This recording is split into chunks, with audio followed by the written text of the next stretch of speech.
بسم اللہ الرحمن الرحیم۔ قسط نمبر 5۔ سدرا آنکھیں بند کیے لیٹی تھی کہ اس کی کانوں میں سراج کی آواز پڑی۔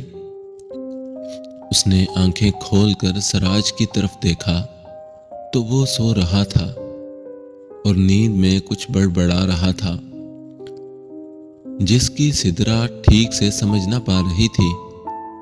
وہ پریشانی کے عالم میں جلدی سے اٹھ کے بیڈ کے قریب آئی۔ سراج نیند میں بے حد بے چین ہو رہا تھا۔ وہ پسینے میں پوری طرح بھیگا ہوا تھا اور مسلسل کچھ بولے جا رہا تھا، جس کو سدرا سمجھنے سے قاصر تھی۔ پہلے تو اس نے سراج کو جگانا چاہا، مگر پھر سراج کے غصہ ہو جانے کے خیال سے اس کو جگانے کا ارادہ ترک کرتی وہ اس کے سرہانے بیٹھ گئی اور اس کے بالوں میں اپنی مخروطی انگلیاں بڑی نرم اور محبت سے پھیرنے لگی۔ سراج بہت بے چین تھا، اس کا چہرہ اس پل بالکل سرخ ہو رہا تھا، مگر اب وہ دھیرے دھیرے پرسکون ہونے لگا تھا۔ یہ دیکھ کر سدرا نے سکھ کا سانس لیا اور کافی دیر تک اس کے بال پیار سے سہلاتی رہی۔ جب وہ مکمل طور پر سکون ہو گیا، رات بہت ہو چکی تھی، سدرا کی وہیں بیٹھے بیٹھے آنکھ لگ گئی۔ سدرا کی آنکھ صبح فجر کی اذان پر کھلی تھی۔ سب سے پہلے اس نے سراج پر نظر ڈالی، جو بالکل پرسکون سو رہا تھا۔ سراج کو سوتا دیکھ کر سدرا کو اس پر بے حد پیار آنے لگا اور اس کے چہرے پر ایک مسکراہٹ آ گئی تھی۔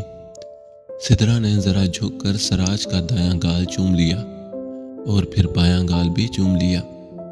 سدرا کا دل اس کے چہرے سے نظر ہٹانے کو بالکل نہ چاہ رہا تھا۔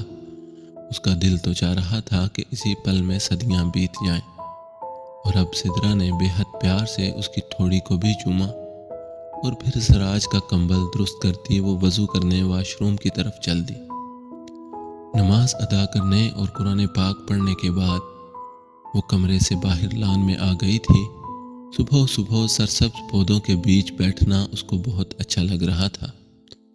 کچھ دیر لان میں بیٹھنے کے بعد وہ باورچی خانے کی طرف چل دی، جہاں ملازمہ پہلے سے موجود تھی۔ السلام علیکم رضیہ باجی، سدرا نے خوش دلی سے اس کو سلام کیا۔ وعلیکم السلام میڈم، کچھ چاہیے تھا آپ کو؟ مجھے بتا دیں، میں لے آتی ہوں۔ ارے نہیں، مجھے کچھ نہیں چاہیے۔ یہ بتائیں آپ کیا کر رہی ہیں؟ میں صاحب کے لیے بلیک کافی بنا رہی ہوں۔ وہ اٹھتے ہی بلیک کافی مانگتے ہیں، اور اگر تھوڑی سی بھی دیر ہو گئی تو بس پھر کسی کی خیر نہیں۔ ہا ہا ہا ہا، غصہ بہت کرتے ہیں نا آپ کے صاحب؟ سدرا شوخی سے بولی۔ بہت میڈم، صاحب تھوڑی عجیب ہیں، خیال بھی بہت رکھتے ہیں اور ڈانٹتے بھی بہت ہیں۔ ملازمہ کی بات پر سدرا چہرے پر ایک گہری مسکراہٹ لیے کہیں کھو سی گئی تھی۔ اچھا رضیہ باجی، آپ جائیں، میں خود بنا لوں گی ان کے لیے کافی۔ سدرا کی بات پر ملازمہ نے حیران ہو کر سدرا کی طرف دیکھا تھا اور سدرا سمجھ نہ پائی کہ اس نے ایسا کیوں کیا۔ سدرا کافی ہاتھ میں لیے کمرے میں داخل ہوئی تھی۔ سراج تولیے سے اپنے بال پونچھتا واش روم سے باہر نکل رہا تھا۔ سراج، آپ کی کافی یہ رکھ دی ہے، سدرا کافی میز پر رکھتے ہوئے بولی، جبکہ سراج نے کوئی جواب نہ دیا، بلکہ سدرا کی آنکھوں میں آنکھیں ڈالے عجیب نظروں سے اسے دیکھنے لگا۔ پھر دھیرے دھیرے سے چلتا ہوا سدرا کے نزدیک آنے لگا۔ سدرا کے قدم خود بخود پیچھے کی طرف اٹھنے لگے اور بلاہر وہ دیوار کے ساتھ جا لگی۔ سراج اپنا ایک ہاتھ اس کے گرد دیوار سے ٹکاتا ہوا کھڑا ہوا اور دوسرے ہاتھ سے اس نے کافی سے بھرا کپ اٹھا لیا، اور وہ کپ اوپر کو اٹھاتا ہوا سدرا کے چہرے کے بالکل سامنے لے آیا۔ پھر کپ کو چھوڑ دیا جو زمین پر گر کر ٹکڑے ٹکڑے ہو گیا۔ سدرا بری طرح سہم گئی تھی۔ رضیہ! اب سراج نے غصے سے رضیہ کو پکارا تھا۔ جی صاحب۔ کچھ ہی دیر میں رضیہ دوڑتی ہوئی کمرے میں آئی تھی۔ کافی بنا کر لاؤ میری۔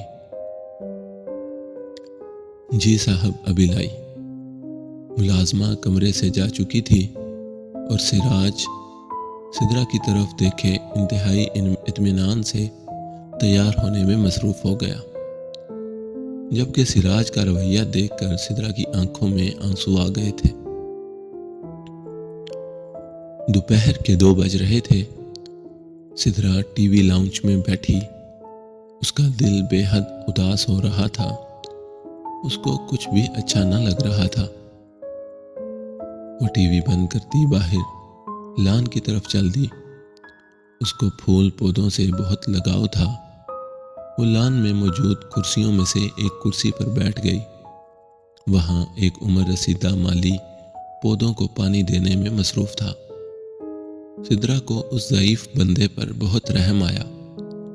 پتہ نہیں ان کی کون سی مجبوری ہے جو اس عمر میں بھی کام کر رہے ہیں۔ وہ دل ہی دل میں سوچ رہی تھی، پھر اٹھ کر ان بزرگ کے پاس چل دی۔ بابا جی، وہ بولی، جس کے جواب میں انہوں نے مڑ کر سدرا کی طرف دیکھا اور بولے، جی بیٹا۔ بابا جی آپ رہنے دیں، لائیں، آج پودوں کو پانی میں دیتی ہوں۔ ارے نہیں بیٹا، میں وہاں سرونٹ کوارٹر میں پڑا بور ہو گیا تھا تو سوچا پودوں کو ہی پانی دے دوں۔ میں کر لوں گا، آپ بیٹھ جائیں۔ وہ شفقت سے بولے۔ آپ سرونٹ کوارٹر میں ہی رہتے ہیں بابا؟ ویسے آپ کام کیا کرتے ہیں؟ ہاں بیٹا، 25 سال سے یہیں رہ رہا ہوں۔ میرا کام گھر کا سودا سلف لانے کا تھا، مگر اب تو بس آرام ہی کرتا ہوں۔ اچھا۔ جی بیٹی، مگر آپ کون ہیں؟ سراج صاحب کی کوئی مہمان ہے کیا؟ نہیں بابا، میں تو ان کی بیوی ہوں، سدرا بولی تھی اور اس کے چہرے پر ایک چمک آ گئی تھی۔ مگر سدرا کی بات سنتے ہی ان بزرگ کے چہرے کا رنگ ایک دم بدل گیا اور چہرے پر موجود مسکراہٹ غائب ہو گئی۔ اس بات کو سدرا نے محسوس کیا تھا۔ کیوں، کیا ہوا بابا؟ وہ فکر مندی سے بولی۔ نہیں، کچھ نہیں۔ یہ بول کر وہ بزرگ سرونٹ کوارٹر کی طرف بڑھ گئے۔ سدرا کو عجیب تو لگا، مگر نظر انداز کرتی وہ بھی اندر کو چل دی۔ سدرا ڈرائنگ ٹیبل پر سر رکھے سراج کا انتظار کر رہی تھی۔ آج اس نے رضیہ سے پوچھ کر سراج کی پسند کا سارا کھانا بہت ہی محنت اور پیار سے بنایا تھا۔ اب تو کھانا ٹھنڈا بھی پڑ چکا تھا۔ وہ پورے 2 گھنٹے سے سراج کی منتظر تھی۔ اب اس کی بھوک بھی مرنے لگی تھی۔ اس نے ایک نگاہ سامنے لگی گھڑی پر ڈالی تو وہ 12 بجا رہی تھی۔ سدرا کھانا اٹھا کر باورچی خانے میں رکھنے کی غرض سے اٹھی ہی تھی کہ دروازے کی گھنٹی کی آواز سنائی دی۔ وہ خوش ہو گئی۔ اس سے پہلے کوئی ملازم دروازہ کھولتا، سدرا خود جلدی سے دروازے کی طرف بڑھی اور دروازہ کھول دیا۔ سامنے سراج کھڑا تھا اور اس کے ساتھ کوئی لڑکی بھی تھی جس نے جینز اور شارٹ ٹی شرٹ پہن رکھی تھی، پیروں میں اونچی ایڑی والی سینڈل، بال رنگے ہوئے، ہونٹوں پر گہری سرخی۔ سراج کے ساتھ کسی لڑکی کو دیکھ کر سدرا دنگ رہ گئی تھی۔ وہ لڑکی خاصی خوبصورت تھی۔ سراج سدرا کو نظر انداز کرتا اندر آنے لگا، ساتھ ہی وہ لڑکی بھی اندر آ گئی۔ اب وہ دونوں صوفے پر جا بیٹھے۔ سدرا بھی دروازہ بند کرنے کے بعد وہاں آ گئی۔ سدرا کو یوں محسوس ہوا جیسے اس لڑکی کو اس نے پہلے بھی کہیں دیکھا ہے۔ سراج، یہ کون ہے؟ سدرا بولی۔ تم سے مطلب، اپنے کام سے کام رکھو تم، سراج بولا۔ او واو، سچ اے بیوٹیفل ہاؤس سراج، وہ لڑکی خوشی سے چہکتی گول گھومتے ہوئے بولی۔ سراج بھی اب صوفے سے اٹھ کھڑا ہوا تھا۔ جسٹ لائک یو، سراج نے اس کو کس کے اپنی باہوں میں لیتے ہوئے بولا۔ یہ دیکھ کر سدرا کو ایک زوردار دھچکا لگا۔ اس سے یہ سب بالکل برداشت نہ ہو رہا تھا۔ سراج، کون ہے یہ لڑکی؟ وہ روحانسی ہونے لگی اور سراج اس کو نظر انداز کرتا اس حسینہ کی زلفوں سے کھیلنے میں مگن تھا۔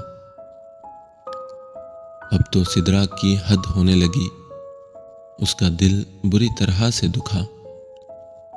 سراج مائی ہینڈسم، تارا لوز یو، وہ بھی سراج کے بالوں میں ہاتھ پھیرتے ہوئے بولی۔ او ریلی؟ سراج اب بڑے پیار سے اس کے ہاتھوں کو چومتے ہوئے بولا تھا۔ Yes, love you too sweetheart. یہ بولتے سراج نے اس کو اپنی گود میں اٹھا لیا اور سامنے والے کمرے کی طرف بڑھ گیا۔ سدرا کی آنکھوں سے آنسو شدت سے جاری تھے۔